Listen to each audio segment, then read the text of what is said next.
हमारे माननीय सांसद जी को उतना प्रयास करके मुख्यमंत्री जी के साथ तालमेल बिठा के करना चाहिए था, तो निश्चित तौर के ऊपर होते।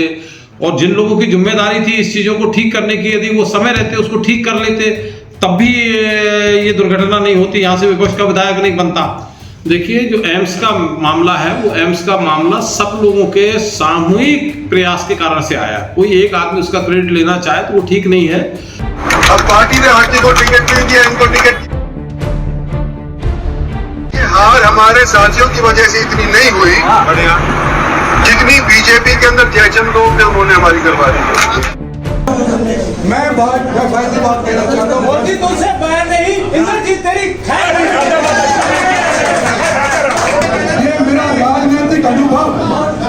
ये मेरा राजनीतिक अनुभव 40 साल का बोल रहा है। जो आज यहाँ पे तुमने किया है ना, हमारे 25 साल की तुमने सिफारिश करी है, उसका नुकसान हो रहा है। जहाँ तक रेवाड़ी के विकास की बात है, मनोहर लाल जी की सरकार 2014 में बनी थी और पहले मई के अंदर बनी मोदी जी की केंद्र के अंदर सरकार, उन्होंने नारा दिया था सबका साथ सबका विकास। 6 महीने बाद जब हरियाणा में मुख्यमंत्री मनोहर लाल जी के नेतृत्व में सरकार बनी तो उन्होंने नारा दिया था एक हरियाणा एक हरियाणवी एक। और उन्होंने, जहां हम पिछली बार 47 सीट जीत के आए थे और बाकी जगह हमारे विपक्ष के साथी जीत के आए थे, लेकिन उन्होंने पूरे 90 के 90 विधानसभा के अंदर विकास की दृष्टि से अपनी नज़रों को एक रखा। ये तो हो सकता है कि कहीं के विधायक ज़्यादा तगड़े होंगे, जाके मुख्यमंत्री जी से वो कुछ हिस्सा ज़्यादा ले आए होंगे, या कहीं पर विकास की ज़्यादा ज़रूरत होगी और वहाँ हमारे रूलिंग पार्टी के विधायक रहे होंगे तो वो ज़्यादा वहाँ उन्होंने हिस्सा ले लिया होगा। लेकिन जो पहले परंपरा थी कि जहाँ से विपक्ष के एमएलए जीत के आते थे और उस विधानसभा के अंदर कोई विकास का काम रूलिंग पार्टी करती नहीं थी, इस मिथक को उन्होंने तोड़ने का काम किया। जब ये फिर दूसरी बार जब वो दोबारा से 5 साल के बाद 2019 में आए और उन्होंने 26 अक्टूबर 2019 को फिर उन्होंने शपथ ली, दोबारा से अपनी नई पारी की शुरुआत की, तब हम लोग 40 जीत के आए और जजपा के साथ मिलकर हम सरकार चला रहे हैं।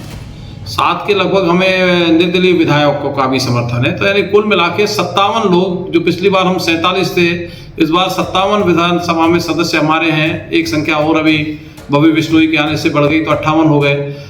लेकिन इसके बावजूद भी जो 32 लोग विपक्ष के अंदर हैं, उनको भी विकास की दृष्टि से 5-5 करोड़ रुपए के कामों का योजनाबद्ध तरीके से हर विधायक को कहना, बजाय इस बात का ध्यान रखे कि वो रूलिंग पार्टी का है कि वो विपक्ष का है, और उनसे कामों की लिस्ट मांगना और उन कामों को कराना, ये मनोहर लाल जी के नेतृत्व में ही संभव है। इसलिए कहीं ना कहीं कोई रेवाड़ी की बात कर रहे हैं, रेवाड़ी में कोसली में हमारे विधायक हैं लक्ष्मण सिंह जी, भरसक प्रयास करते रहते हैं। विकास के काम भी कोसली के अंदर उन्होंने काफ़ी कराए हैं। डॉक्टर बनवारी लाल जी हमारे यशस्वी जिले के एकमात्र मंत्री हैं, उनका भी अपना काम करने का तरीका है। बावड़ को, जो बावड़ इतने सालों से पिछड़ा हुआ था, बावड़ के अंदर विकास बिल्कुल रुका हुआ था, क्योंकि बावड़ में हमेशा से अपोजिशन का एमएलए जीतता था, लेकिन उस दृष्टि से जितने ज़्यादा काम उन्होंने कराए हैं, जितने, चाहे वो गांव की सड़कों का मामला हो, चाहे स्कूलों के अपग्रेडेशन का मामला हो, चाहे बावड़ शहर के अंदर ही फ्लाईओवर को बनाने का मामला हो, यानी बस स्टैंड नया लेके आने का मामला हो, चाहे चौधरी चरण सिंह का जो यहाँ वो है हमारा सेंटर, उसके अंदर क्लासेस शुरू करने का हो, मतलब बहुत सारे ऐसे काम हैं जो वहाँ विधायक बनने के नाते, मंत्री बनने के नाते उन्होंने बावड़ हल्के के अंदर कराए। सर, जो रेवाड़ी तीसरी विधानसभा थी, रेवाड़ी में हम अपना विधायक नहीं बना पाए थे, कांग्रेस के विधायक यहाँ पर बने तो कांग्रेस के विधायक बने, लेकिन जितना विकास रेवाड़ी का होना चाहिए था उतना विकास रेवाड़ी का विधायक के कारण से भी कह दें, कुछ और भी कारण रहे कि जाके जो हमारे यहाँ से जितनी ताकत बन के मुख्यमंत्री के पास कामों की श्रृंखला लेके जानी थी, मुख्यमंत्री के जानकारी में हम लोगों को लाना चाहिए था, बाकी जो नेतृत्व यहाँ पर था, जो और नेतागण थे, जाके करना चाहिए था, वो कहीं ना कहीं उसमें कमी रही है। और राजनीति में सबसे अच्छा पहलू यही होना चाहिए कि यदि कमी रही है तो उसको सह से स्वीकार करना चाहिए। और मैं से राजनीतिज्ञों में ऐसे हूँ कि यदि निश्चित तौर पर यदि कोई मेरे से कमी रही है, मेरे पक्ष में कमी रही है, तो मैं स्वीकार करने में कभी पीछे नहीं हटता। लेकिन अभी 2 साल का समय है, जो कमी रही है, बहुत सारे काम हुए हैं, बहुत सारे काम अभी हमको, हमारी आंखों को खटक रहे हैं, जो होना चाहिए थे रेवाड़ी के अंदर नहीं हुए हैं, वो हम मिलजुल के सारे लोग करके। सर, इस पर एक क्वेश्चन कर लेते हैं। आपको कुशल संगठनकर्ता, पार्टी के पास समर्पित, सब तमाम चीज़ें बताई। आप रोहतक के भी प्रभारी हैं, तो उपाध्यक्ष भी रहे हैं। रेवाड़ी में जो पिछड़ापन लगातार 2-3 साल की बात कर ले तो कहीं ना कहीं ये लोग अपने आप को ठगा सा महसूस कर रहे हैं। वो जो काम होने चाहिए आपने भी कहा कि नहीं हो पाए, जिम्मेदार किसको मानते हैं आखिरकार इसके लिए? देखिए, जिम्मेदारी तो निश्चित तौर पर जो नेतृत्व होता है उसी की होती है। लोकतंत्र है ये, तो लोकतंत्र के अंदर अब यहाँ पर यदि होना चाहिए था तो हमारे माननीय सांसद जी को उतना प्रयास करके मुख्यमंत्री जी के साथ तालमेल बिठा के करना चाहिए था, तो निश्चित तौर के ऊपर होते। जो हमारे चुनाव लड़े हुए प्रतिनिधि थे यहाँ पर, वो मुख्यमंत्री जी के पास जाके 10-5 बार बैठ के करते। मेरे जैसे जो प्रमुख लोग थे वो मुख्यमंत्री जी के जाके संज्ञान में चीज़ों को लाते। तो ये कमियां कई एंगल पर, इन कमियों आप कहीं फेल रहे, इसमें कहीं नहीं कर नहीं पाए, तो कहीं ना कहीं है जो अभी खटक रही है। ऐसा नहीं है कि नहीं हुआ है, काफ़ी काम हुए हैं, लेकिन अभी बहुत कुछ करने की, क्योंकि विकास सतत चलने वाली प्रक्रिया है, कभी इसका अंत नहीं होता है और वो सतत प्रक्रिया लगातार चलती रहनी चाहिए। और इतना में आपके माध्यम से नया सूरज उगेगा कल 2023 का। 2024 पूरा हमारे पास है। हम निश्चित तौर पर जो कमियां हमसे रही हैं वो 2 साल के अंदर हम उनको पूरा करेंगे और रेवाड़ी जो है आपको अगले 2 साल के अंदर नए रूप में दिखाई देगा। मैं ऐसा विश्वास दिलाता हूं, आपके माध्यम से सबको विश्वास दिलाता हूं। सर, प्रदेश में सहकारिता मंत्री, कैबिनेट मिनिस्टर, केंद्र में राज्य मंत्री राव इंद्रजीत सिंह, सुधा यादव जी सेंट्रल कमेटी में, बावजूद इसके रेवाड़ी में जो एम्स की बात कर लें, तमाम ऐसे प्रोजेक्ट है। 7 साल में एक बड़ा प्रोजेक्ट ऐसा कोई नहीं आ पाया जो कि आ जाना चाहिए था। आखिर क्या लगता है आपको कि उस स्तर पर प्रयास नहीं हुए या फिर क्या रहा सर? देखिए, जो एम्स का मामला है वो एम्स का मामला सब लोगों के सामूहिक प्रयास के कारण से आया। कोई एक आदमी उसका क्रेडिट लेना चाहे तो वो ठीक नहीं है, लेकिन एक बड़ा काम है और एम्स जैसा प्रोजेक्ट आना किसी क्षेत्र के अंदर ये बहुत बड़ी उपलब्धि है। और आप इसको जितना समय की बात कर रहे हैं इसमें बहुत लंबा समय लगता है, अभी बनने में भी समय लगेगा, सारी चीज़ें, क्योंकि एक प्रक्रिया से गुजरना होता है। लेकिन सैंक्शन हो जाना, जमीन का अधिग्रहण हो जाना, उसके ऊपर काम की रूपरेखा बन जाना, प्रधानमंत्री से समय मांग लेना, यानी ये जो एक एक कदम बढ़ रहे हैं हम उसकी तरफ पर, वो निश्चित तौर पर प्रशंसनीय, सराहनीय है और जो है चीज़ें ठीक होंगी, मेरा ये मानना है। नगर परिषद जो कि शहर का विकास का केंद्र बिंदु होता है, क्योंकि सीधा जुड़ा हुआ तमाम कार्य नगर परिषद से होते हैं तमाम, लेकिन भ्रष्टाचार के मसले लगातार उठ रहे हैं। कर्मचारी नगर परिषद में है नहीं। आखिर किस तरह से विकास हो पाएगा? क्योंकि भाजपा सरकार है, आखिर भाजपा से लोग अपेक्षा भी रखते हैं कि बेहतर काम हो पाएंगे, लेकिन ऐसा होता हुआ दिखाई नहीं दे रहा। आखिर क्या कारण लगता है, किस तरह से सुधर पाएगा? नई साल में क्या उम्मीदें करें लोग? देखिए, सरकार ने जहाँ भी कमियां हैं विभागों की, उसकी रोजगार कौशल निगम के रजिस्ट्रेशन कराए हैं, उसके माध्यम से नौकरियां भी मिलने लगी हैं। और मेरा ये मानना है, जितनी मुझे जानकारी है, कि बहुत बड़ी संख्या के अंदर जो है रोजगार अगले 2 साल के अंदर मिलने वाले हैं हरियाणा के अंदर। और जो कमियां हैं विभागों की, लोग रिटायर होते जा रहे हैं, तो नई भर्तियाँ होंगी और नई भर्तियों से जो नए लोग आएंगे नई ऊर्जा के साथ आएंगे। और मैं इसीलिए कह रहा हूँ कि आपको आने वाले 2 साल के अंदर ये प्रदेश और हमारा रेवाड़ी जिला विशेष तौर पर नए रूप में आपको दिखाई देगा। सर, भ्रष्टाचार का एक बड़ा मसला रहता है नगर परिषद का। आप कहीं ना कहीं जिम्मेदार हैं, शहर के वरिष्ठ भाजपा नेता भी हैं, तमाम स्टार्टिंग से लेकर आपने काम किया है, तो कहीं ना कहीं कसक आप में भी रहती होगी। देखते हैं तमाम खबरें आती हैं, तमाम तरह के मसले, तो किस तरह से दूर हो पाएगा सर? किस स्तर पर प्रयास? देखिए, वो भी मुख्यमंत्री जी का प्रयास 0 टॉलरेंस वाला है, उस पर भी प्रयास हो रहे हैं। कितने लोगों को जो है सलाखों के पीछे भेजा गया है और उसके ऊपर और कठोरता से सारे का सारा जो है काम चल रहा है, तो निश्चित तौर पर उसके भी सकारात्मक परिणाम आएंगे। और एक डर का ऐसा माहौल, जो करप्शन करने वाले लोग हैं, भ्रष्ट लोग हैं, उनके ऊपर इतना ज़्यादा मानसिक दबाव सरकार की तरफ से बनाया हुआ है कि इसको करना छोड़ दो। लेकिन ये सदियों से एक हमारे खून के अंदर रच बच गया है, जो हमारे अंदर ईमानदारी की जो होनी चाहिए उससे हम अपने को विमुख करते जा रहे हैं। ये भी एक दुर्भाग्यपूर्ण कारण है। लेकिन नई पौध आएगी, नई जवानी आएगी, नया सवेरा आएगा तो चीज़ें बदलेंगी। वो वैसा सिस्टम चलने वाला नहीं है। और मुख्यमंत्री जी 0 टॉलरेंस की जो उनकी पॉलिसी है उसके ऊपर प्रयास कर रहे हैं। और पिछले 1 साल के अंदर यदि आप उठा के देखेंगे तो जितने हरियाणा बनने से अभी तक भ्रष्टाचार में लोग जेल के अंदर नहीं गए, उतने पिछले 1 साल के अंदर गए। तो उसको और तेजी से आगे बढ़ा रहे हैं। सारी चीजें लगी हुई है। कोई सर, विपक्ष का कांग्रेस का विधायक बनाना भी क्या रेवाड़ी की भूल है? जिस तरह से विकास कार्य कहीं उस स्तर पर नहीं हो पा रहे हैं। देखिए, वो तो निश्चित तौर पर होता है कि सरकार जिस पार्टी की होती है और विधायक दूसरी पार्टी का होता है, तो विपक्ष के विधायक की उतनी शक्ति, उतनी ताकत नहीं हो पाती है कि वो जाके सारी बातों को कह पाए। तो उसका एक कारण तो रहता ही रहता है। लोगों को भी इस बात का है, मतदाताओं को भी इस बात का मन के अंदर कहीं ना कहीं अफसोस है कि यदि यहाँ से काश भाजपा का विधायक बन गया होता, सरकार भाजपा की थी। लेकिन राजनीति है, राजनीति के अंदर ये सब चलता रहता है, इसलिए कोई ज़्यादा वो चिंता करने की बात नहीं है।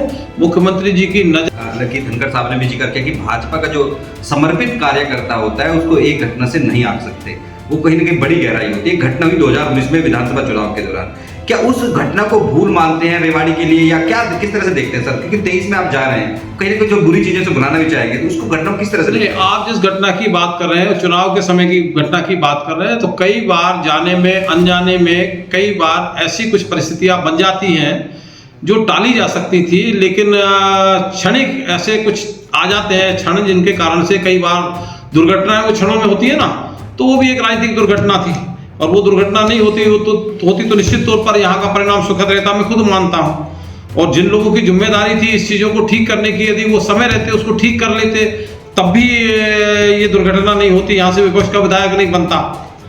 तो लेकिन एक दूसरे को हम इसके लिए कसूरवार ठहराते रहें और उसका आकलन ना करें, बैठ के उसका चिंतन ना करें। मैं आज भी कहता हूँ कि यदि कोई मुझसे चाहे, मैं बैठ के उसके ऊपर कि कहाँ किसका था, मैं उसके ऊपर आज भी चर्चा करने को तैयार हूँ, बड़े मन से मैं उसको चर्चा करने को तैयार हूँ। और इसका अफसोस मेरे मन में भी है कि जहाँ से हमने कभी कल्पना भी नहीं की थी कि रेवाड़ी में 6 महीने पहले हमारी लोकसभा के अंदर जहाँ 80,000 से ज़्यादा की लीड मिली थी, और 6 महीने के बाद वहाँ से हम वो 80,000 की लीड को भी हम खो बैठे और सिर्फ 1200-1300 वोट से हम हार गए।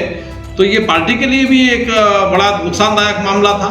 तो इसकी कसक है हम लोगों के मन में। सर, एक बड़ा मसला आता है कि यहाँ पर 2 भाजपा दिखती है। अभी जिला प्रमुख का चुनाव हुआ, जो लोग जीत कर आए उन्होंने पार्टी की बजाय राव इंद्रजीत सिंह को ही मतलब सब कुछ समर्पित किया, क्योंकि वो भी भाजपा के नेता है हालांकि, लेकिन पुराने भाजपा ही नई भाजपा, एक बड़ा मसला सा रहता है, कहीं ना कहीं लोग बटे भी नजर आते हैं और अक्सर जो मंच पे जो कार्यक्रम होते हैं वहां पे देखने को भी मिलती है इस तरह की चीजें। तो सर, इसको लेकर किस तरह से भाजपा रेवाड़ी में मजबूत हो पाएगी इस ऐसी स्थितियों में? सर देखिए, ये दुर्भाग्यपूर्ण स्थिति है, और ये जो आप पूछ रहे हैं, जो आप कह रहे हैं, ये सत्यता है, इसमें नकारा नहीं जा सकता है।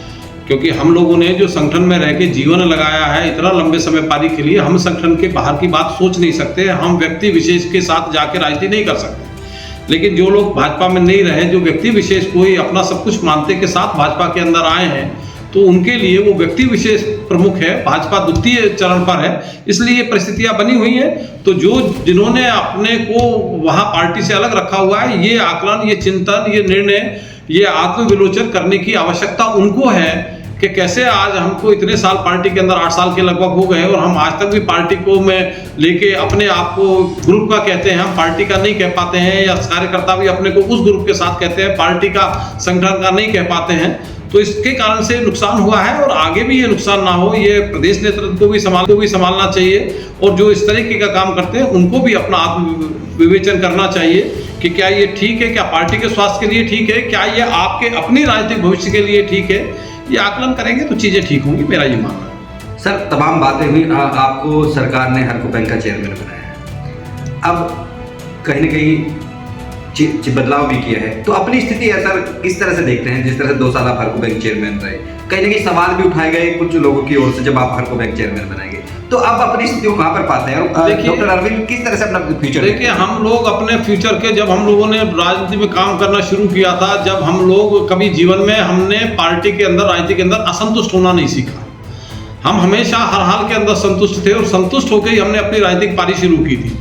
इसलिए क्या सोचना है वो हमारे बारे में, वो हमारा संगठन सोचता है, और संगठन के जिन लोगों का जो दायित्व होता है, समय समय पर वो दायित्व भी बदलते रहते हैं, उनका काम है वो सोचना है कि अरविंद यादव से क्या भूमिका अरविंद यादव की रहनी है, क्या अरविंद यादव से काम कराना है। जो वो भूमिका तय करते हैं वो हम करते आए हैं, वो आज भी कर रहे हैं, वो आगे भी करेंगे। आज हम चेयरमैन हैं या नहीं है, ये हमारे लिए कोई महत्व की बात नहीं है। पार्टी ने जब मुझे चेयरमैन बना रहे थे, तब भी मैंने पार्टी को हाथ जोड़ के कहा था कि ये किसी और कार्यकर्ता को दे दो। ये आज मैं आपको बता रहा हूँ, मैं संगठन का कार्यकर्ता हूँ, मैं संगठन में काम करता हूँ, लेकिन उनका निर्णय था, निर्णय को मानना भी हम लोगों के लिए जरूरी होता है। तो उन्होंने कहा कि नहीं, ये संगठन का निर्णय है, और आप जैसा कार्यकर्ता अपने विचार तो रख सकता है, पर निर्णय से दूर नहीं जा सकता। तो मैंने उसको सहज स्वीकार किया, और 2 साल तक मैं चेयरमैन रहा। चेयरमैन के नाते जो भी मेरे जिम्मे दायित्व था, मैं जितना अपनी ईमानदारी से, अपनी कर्मठता से, अपनी योग्यता से मैं उसका निर्वहन कर सकता था, मैंने किया।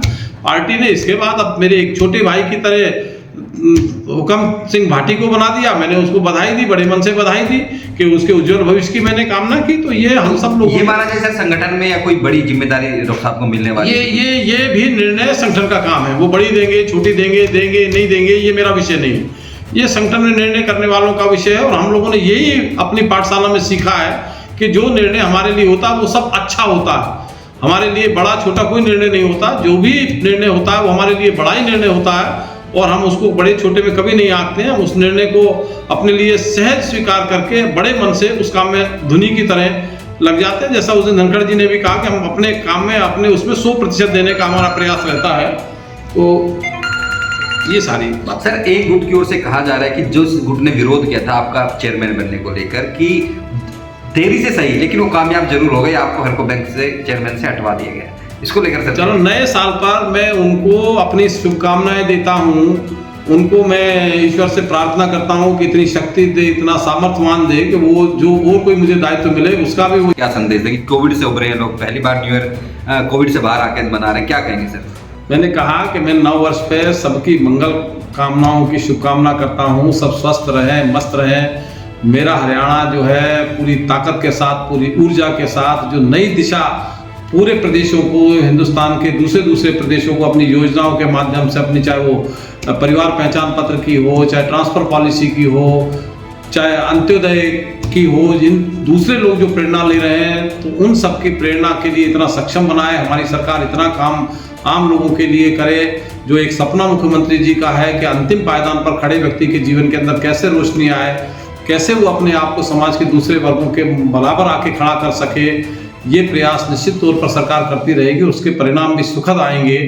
और ये मैं नए वर्ष की सबको शुभकामनाएं देता हूँ।